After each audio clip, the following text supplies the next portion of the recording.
বাংলাদেশের প্রথম নারী প্রধানমন্ত্রী বিএনপির চেয়ারপারসন বেগম খালেদা জিয়ার মৃত্যুতে গভীর শোক জ্ঞাপন করছি।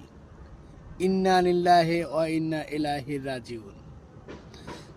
তার মৃত্যুতে বাংলাদেশের বর্তমান রাজনীতি এবং বিএনপির রাজনীতির অপূরণীয় ক্ষতি হয়ে গেল। আমি আমার ব্যক্তিগত পক্ষ থেকে এবং আমার নেত্রী জননেত্রী শেখ হাসিনার পক্ষ থেকে আমি তার সন্তান তারেক রহমান এবং তার পরিবারের প্রতি গভীর সমবেদনা জ্ঞাপন করছি। সেই সাথে বেগম খালেদা জিয়ার জন্য দোয়া করছি, আল্লাহ যেন তাহাকে ভেস্তে নসিব দান করেন।